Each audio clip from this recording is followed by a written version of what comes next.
The challenge of digital marketing. Many of us got into digital marketing thinking it was going to improve our lives in major ways. You may even feel that you were promised by internet marketing gurus that your life would suddenly be easy once you took up this line of work. Digital marketing means working online, and that in turn means working from anywhere and without a boss. So of course, life will be easy. You can choose your own hours. You can work out of coffee shops or from beautiful locations. And you can do it all your own way, without someone breathing down your neck and shouting at you when you get things wrong. What's more, if you manage to achieve a passive income, then you'll be earning money even while you sleep. Passive income means generating cash from a website or a YouTube channel or through affiliate sales. It means that even as you are resting, the seeds you sowed continue to reap their rewards. So you can take time off whenever you want. And let's not forget that during all this, you will be discussing things that matter to you. Things that you are passionate about. Things that you can't wait to leap out of bed to start writing about. That's the dream of the digital marketer. Oh, and you're rich too. Dreamer, meet reality. The question you should be asking at this point, though, is that if it is that easy, why isn't everyone doing it? The answer is that, of course, things are actually a fair bit more complicated. Because most people don't wake up one day with a website getting thousands of views a day and generating solid passive income. In fact, no one manages to do that. Instead, it takes a lot of time. Likewise, it takes a lot of time to build a massive mailing list that you can use in order to make money from affiliate marketing emails. It takes a lot of time because it simply takes that long for a site to take off in a big way, or for anyone to collect that many emails. But likewise, it also takes that long simply to learn. You'll start off with your internet marketing venture not really knowing what you're doing. You'll make mistakes. You'll build a brand that you'll be embarrassed of in retrospect. And if you're anything like the vast majority of today's most successful internet entrepreneurs, then you'll probably end up scrapping your first few businesses and trying again. Trust me, I work in the industry and I know some of the biggest players very well. None of them got it right the first time. They all floundered at first with non-starter ideas and brands. That will be you. Trust me. And this is when running a business is not easy and is not fun. This is when digital marketing is hard. You were told you would be able to give up your job and start working from home right away. You were promised the world. Instead, you've done nothing but work your socks off, staying up late and giving up your free time, only for nothing to happen. And that can be crushing. What's more is that many internet entrepreneurs will never quite achieve passive income anyway. I consider myself an internet marketer, and yet a large portion of what I do involves working for clients. And let me tell you, if you work for clients, then you might as well work for a boss. Even the nicest client in the world is going to expect you to honor your deadlines to at least some degree. Even the best gigs around will sometimes involve writing about topics you hate, or designing sites that you don't massively approve of. How about all the times you don't get paid? Or the times where you're between clients and the money just isn't coming in? And when you work from home, how do you prevent yourself from going entirely mad? You know, even when everything is going well and you're getting paid for doing work that you enjoy, how do you avoid the temptation to sit in front of the TV all day? Likewise, how do you avoid the temptation to not stop working when it gets to 5 p.m.? How do you avoid the temptation to squeeze in just a bit more work and a little bit more, especially if you're getting paid by the word or by the hour? How do you manage your finances, knowing that you're always going to have different amounts of money coming in at different times? Do you have what it takes to do your own taxes? This training is here to answer all those questions for you, because there are two types of entrepreneurs. There is type A, who looks like $1,000,000. They have coiffed hair or luscious locks. They are dressed in a sharp suit. They talk with authority. They go on lavish holidays. Everything they say is genius, and it's clearly apparent why they earn such a high salary. Type B, though, is the other kind. Type B is the kind who is always overworked, the kind who is effectively broke, the kind who is scatterbrained because they're basically too stressed and overworked to give their everyday lives the necessary time and attention. Type B is far more common, but the job of this training is to make sure that you are Type A and not Type B. Let's go. Thinking about money and your work-life balance. Let's start this section by referencing another classic book on this subject, The 4-Hour Workweek. The 4-Hour Workweek is a highly successful book from an author called Tim Ferriss. that attempts to teach people lifestyle design. This is essentially the process of rearranging your lifestyle so that it works for you, rather than working for the system.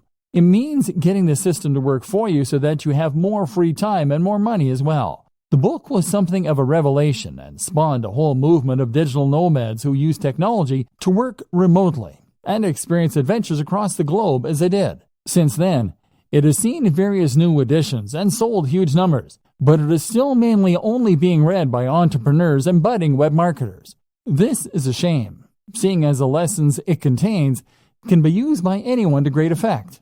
Read on, and let's look at some of the best financial tips you can take from it and apply to your life, even if you are happy working in an office. The problem. Tim Ferriss starts out by explaining that not all cash is made equally. Most people measure their wealth by looking simply at the amount they make per month or per year. Tim suggests that looking at the amount you make per hour makes much more sense. In other words, if you earn $40,000 per month but work only 2 days a week, you are in a sense much wealthier than someone who earns $100,000 per month working 7 till 7, 5 days a week. The goal then shouldn't be just to earn money, but to earn money such that it enables the lifestyle you want. You shouldn't be in a position where you can't just make the decision right now to go for a walk. Surely, that is the very most fundamental of expressions of human freedom. This is where so many internet marketers, SEOs, and web designers go wrong. If you're currently selling your services online or building a business, then the temptation is to earn more by working harder. You can work longer hours and thereby bring in more cash in the short term, or build your business bigger. But stop and think for a moment. If you are working 12-hour days, then that means that you're actually earning much less than you might in a regular job. You may as well be doing a full-time job and an additional part-time job in the evening. Your overall income might be high, but your salary is very low. Getting the system to work for you. So, what do? Well, of course, if you're technologically and entrepreneurial minded, then you can set up some kind of online business that will generate revenue for you in a very hands-off manner. That could mean creating a hit app. It could mean writing and selling an ebook. It could mean buying and selling websites for a marked up price, or even using drop shipping so that you don't need to do the work at all. There are countless ways you can make money passively, and by setting up a few, you can leave your days working in an office in the dust. Salary versus wealth. More to the point though, recognize that your salary and your wealth are not one and the same. And on top of that, we shouldn't be measuring our success by our income, which is what so many of us do. If you work in a regular job, then you might think that the only way to become wealthier is to ask for a raise or to get a better paying job. But your wealth is really more about your surplus cash. It's about how much you have in the bank. You could be earning $3 per hour but still be wealthy if you happen to have inherited $1 billion from a dead great aunt. And in just the same way, you could be considered to be wealthier if you spent less. In that case, you might live at a smaller home. You might live in a country where the cost of living is lower, or you might just spend less on food and clothes. Either way, this could allow you to put aside a fair amount of cash every day and feel pretty well off. The great thing about working online is that you do have the option of packing your things and moving to another country. In fact, many entrepreneurs end up moving to sunny countries where they can afford lavish villas at a fraction of the cost. Then again, you might choose to spend every single cent each month and then take out even more loans to pay for the rest. That way you can live the rich lifestyle and feel and look like the highly successful entrepreneur, despite having barely any cash in the bank. It's all up to you. It's all about what matters to you and what's important to you. And that's precisely the whole idea behind lifestyle design. It's about knowing the lifestyle you want, calculating how much money you need to support that lifestyle, and then designing your business around that. Goals. A more specific way to do this is to calculate a minimum amount you need to earn each day. This is what I do. I work until I earn $150. That's the minimum that allows me to pay my bills and to put a little aside each month. I can easily afford to buy myself the gadgets I enjoy, to go out with friends, and to work on my home. But that's me. That's based on my expenses, the cost of my mortgage, the cost of my hobbies and interests. You'll have your own target, and that's what you need to shoot for. Passion versus reality. A lot of entrepreneurs and internet marketers will start out with a dream and a vision, with something that they really believe in and want to make into a massive success. Maybe you have an idea for an incredible website. Maybe you just love fitness and want to blog about that for a living. Or maybe you just get a real kick out of running a business and using technology. Whatever the case, you know what you really want to do, but it's not bringing in the cash, at least not yet. So now you have two options. You focus on the thing you love, hoping that all the time you invest will one day result in it becoming a huge success, or you work on something else that will bring in the cash and promise yourself you get back to your passion project when time allows. Neither of these things is an option. The first option means that you'll work on your own blog or your own mailing list and grow it. Growth will come, but it will be slow, and it won't be enough to sustain your lifestyle. Eventually, you go bust and you'll cave. Even if the site becomes successful, the break-even point will be so high that you will still go bust. Option B doesn't work because you'll never get around to the passion project. The website will sit there collecting dust while meanwhile, you'll do search engine optimization for clients. You'll earn hundreds of thousands from the work that you do for them, but you won't have the time to do it for yourself. Trust me, I know about this. I used to pay writers to write for my own blog because I was too busy writing for other people's blogs. This essentially comes down to working in your business instead of on your business. The business is operating, but all you're doing is running around chasing deadlines and working for angry clients. Meanwhile, nothing is changing, and you've capped the amount that you can earn at how much you can do in a day. You've learned to loathe your own business, and you're close to burnout. Sound familiar? So, okay, how do you go about solving this dilemma? The answer is that you follow the steps outlined in video 2. That is to say that you need to identify precisely how much you need to earn in a day as a minimum. You can then chase after that target amount, and then you can cut off the day there and start focusing on your own project. Spend the morning doing the SEO, website design, etc. for other clients. Or spend the morning working on your generic website that brings in money but that you have no real interest in. Then, as soon as you hit that threshold, switch and start working on those future projects. Better yet, learn how long it takes you to do that minimum amount of work and then divide your day into blocks. Spend the first half of the day working on the busy work, and then when 2 p.m. comes, switch to your other work, the stuff you're passionate about, the stuff that will take your business to the next level. This is essentially what we call bootstrapping. This is how you can afford to start a small business, even if you don't have any funding or any experience. So many people think that they can't afford to start a business or to become a digital marketer because it means that they're going to need to give up their job, take out a massive loan, and effectively stake all of their hopes on a single idea or business. The reality, however, is quite different. The quickest and easiest way to start pursuing your dream lifestyle as a digital marketer is to start a side project or a side hustle on top of what you're doing now. If you run a website, provide SEO, or generally work online, then that shows you to be a particular kind of person who is willing to take risks, who is forward-thinking, and who is creative. You have taken the initiative to take advantage of the most recent technologies in order to start earning a living entirely on your own, and you have used a variety of skills in order to accomplish this. As such, then, you should hopefully recognize the importance of continuing to push yourself, of continuing to take advantage of new technologies, and of developing your existing skill base further if possible. The more you learn, the more you practice, and the more you experiment, the more opportunities you will create for yourself and the more successful you are eventually likely to be. So what's the best way to develop yourself and to learn? Simple. Take on a side project. And even once you begin to start raking it in as an internet marketer, you still need to have more side projects on the go. Why a side project? The idea of a side project is simply to start any project that sits outside of what you do to earn your main keep. So that means something on top of running your main blog or providing web design for clients. That is what you will do with the extra time you've afforded yourself by working for yourself. Even if you work 9 to 5, you still have lunch and are free to tinker when other people are still busy.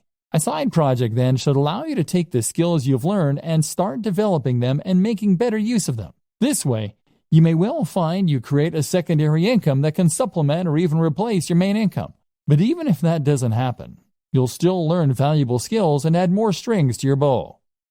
Good side projects. A good side project should be something that is somewhat related to your main career, while at the same time allowing you to expand on your skills and move into unknown territory. For a web designer, then, this can mean a side project that teaches you some better coding skills, or that improves your ability to create digital art. This will give you something different to do, to take your mind off your main job occasionally. but will also at the same time help you to develop new skills that might just allow you to take your business to the next level. Some examples: app development. If you run a website or do anything else that involves design and/or basic coding, then learning to develop apps is a natural extension of those skills. This is a fun and rewarding process if you like logical thinking, and there's actually a lot of money to be made here. Whether you have a commercial hit or you decide to start offering that service. A personal blog.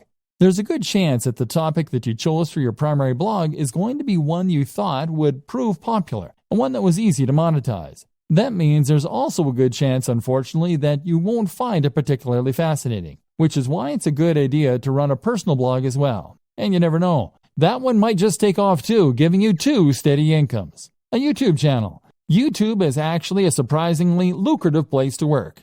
And with a few videos, it's relatively easy to gain a following and then to start generating profit from that following. This is a very fun way to make a little extra cash, but it can also add an extra dimension to an existing site or provide more channels for marketing. How to choose between multiple website or brand ideas.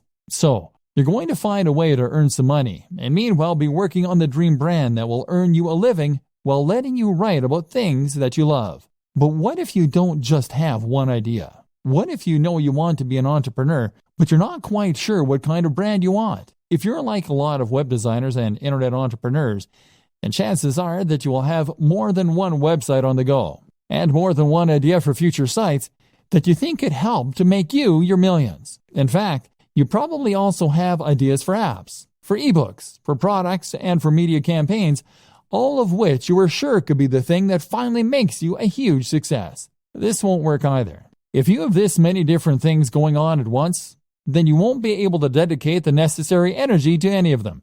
Remember, you still need to bring in cash in the meantime, and that means you only have a set amount of time per day to work on your mailing list or your digital product. That means you need to dedicate all of that time to one site, one mailing list, or one product if it is going to be successful. The problem is, though, that you can't stick to any of these ideas. And the issue is not necessarily that you're not motivated or disciplined.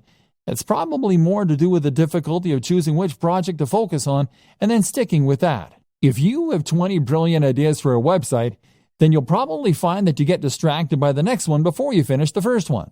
Part of the problem, too, is that building a website can take so long and has so many boring elements. You may enjoy the prospect of building a successful website. You may like designing the graphics.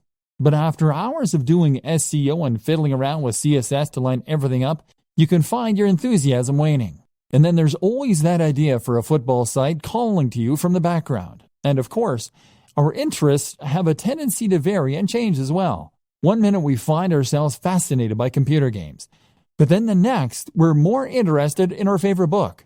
We end up wanting to write about and work with a thing that interests us at the time. So how do you overcome this problem?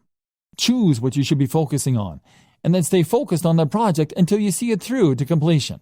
Weighing your options. One initial way to progress is to weigh the benefits of your various projects. Assuming that you hope to earn money from what you're doing, a good way to compare your different projects is to look at how long they will take to complete or how much you enjoy them, versus how much money they are likely to make or how likely they are to succeed. A site on football, for instance, might be your favorite topic, but at the same time, there's a lot of competition out there, so it's maybe less likely to succeed. A new social network, on the other hand, might be potentially very lucrative, but it would involve learning PHP and doing a lot of promotion. The best project, then, might be one in a small niche you have an interest in. It's quite interesting, it isn't too much of a project to take on, and it could realistically start earning you money relatively quickly. This is especially true for those purely passive forms of income, such as selling affiliate products from a sales page and pointing some PPC at it. If this is likely to start paying out soon and it won't need your input going forward, then you should prioritize finishing that quickly and then letting it continue to roll for you. By looking at which project will earn you the most money quickly and reliably, you can decide where best to direct your efforts and spend your time and thus avoid disappointment. This then allows you to gradually spend less time in the daily grind than is necessary for steady income, and to spend more time on the passion projects. Compromises. There are also a number of compromise solutions you can opt for. For instance, if you are torn between two website topics that really excite you, then the best solution might be simply to create one website on both topics. Love video games and comic books? Then how about a site dedicated to comic book computer games? Another option is always to sell on websites. If you are someone who loves building websites and doing the marketing to begin with, but you don't enjoy the process of actually running and maintaining those sites, then you might prefer to simply build sites that interest you and then sell them. This is still always going to be hard. Most of us have multiple interests and multiple ideas, and investing all your time and effort into one website or one affiliate marketing strategy means that you're putting all your eggs in one basket. The fear of failure can be so great that it prevents you from ever really trying. Fluctuating between different ideas on a whim can end up being a convenient form of procrastination in that case. And this is why you need to go for the smallest baby steps to begin with. This is why you need to focus on the types of projects that you can finish more quickly and easily.